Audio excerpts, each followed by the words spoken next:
This is Ramakrishna, dear students and the viewers. In the last lectures, we started with the transformations, and then in the sequence we have find some problems with the transformations when we want to composition of the transformations which we mean to combine them in the sequence. And later on we introduced the homogeneous coordinate system.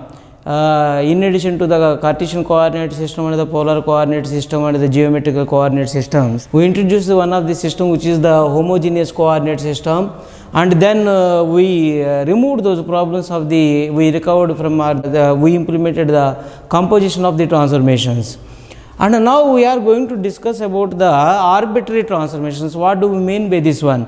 Because you see, in the sequence where we have learned about the basic transformations, the basic transformations dealt about the Cartesian coordinate system as well as the origin as the base. Origin as the base. You see, when we speak about the linear transformation, which is the translation, we take the consideration, or we assumed that this all the linear transformation is with respect to the origin. And when we sequentially, when we performed the rotation, that is also this is the arbitrary type of transformation, but we consider this as the transformation because this is the point of reference where we have taken that as the pivot point or the pivot point where the origin is the base. And later on we went with the scaling. In the scaling also we took the uniform scaling where the scaling is with respect to the origin which we have felt. Instead of the non-uniform scaling, we have taken origin as the base. But now we are considering arbitrary transformation means in addition to the origin. Okay, first we can take the case of the translation. Okay, translation. Here we want to translate the object with not with respect to the origin, with respect to, like if we take a square. In this one we took this one as the one of the coordinate or by any arbitrary point. This is not either the coordinate or the vertices or nor with coinciding with the origin or not with respect to the origin. In this case, how to perform this transformation, or similarly when we are taking the arbitrary transformation about the rotation means this is none of the point where it is neither coinciding with the origin or nor parallel to any of the principal axis. But here how to perform this one? As we are already know about with respect to the origin, the one is if this is the point, first of all, according to the definition of the translation, first we can shift this one to the origin, so that as we are already aware of the situation with respect to the origin, so now we can first shift the point of reference of translation to the origin. Point of reference of the translation to the origin means, according to the definition, the translation is as we said that is the rigid body transformation.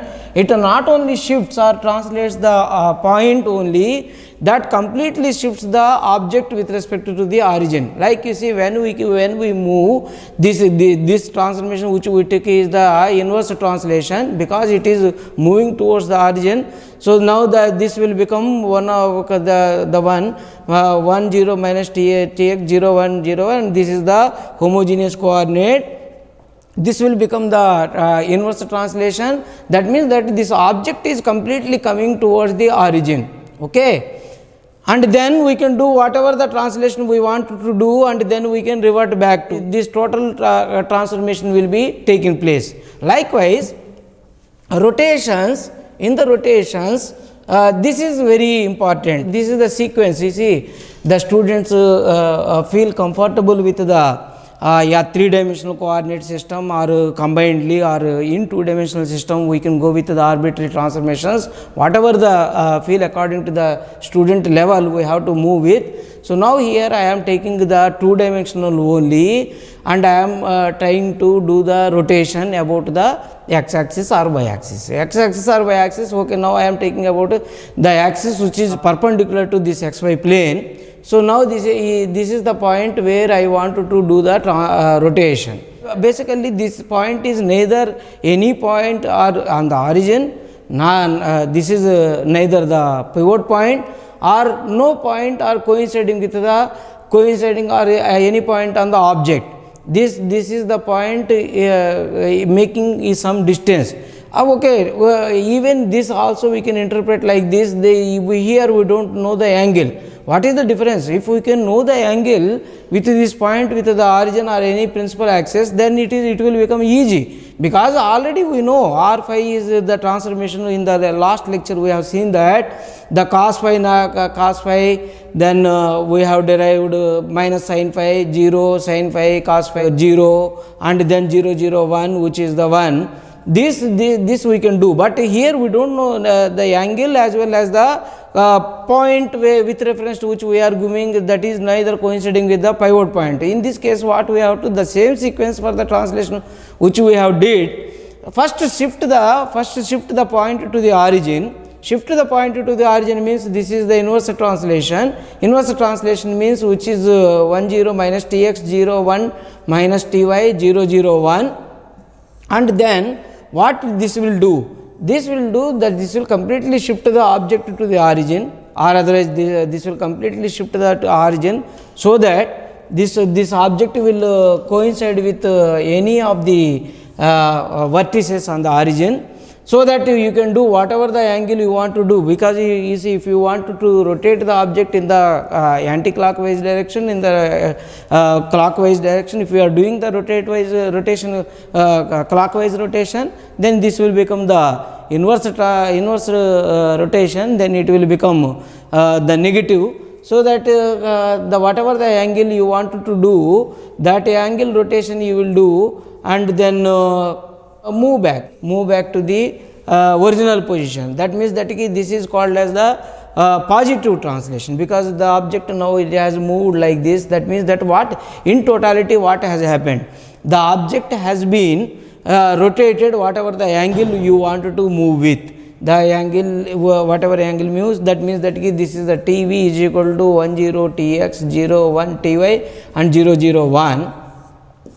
How we can combine this one? As in the last lecture we have seen that when we can perform the composition transformation, that is also called as the concatenation. That means that either you can do the finger rule, the previous additions or the previous multiplications in the sequence. That means that the total arbitrary rotation, like you say, I am writing here as the matrix for the arbitrary rotation about a point x comma y in the two-dimensional geometry is obtained as, this is called as the concatenation. That means that tv and then r phi and then r tv inverse. This total matrix will give you, this is the homework which I am giving you for today. Like whatever the angle you are getting over here, this is the final transformation matrix which will give you the rotation about any arbitrary point. And in the similar manner we can do the scaling also, but in the meantime we can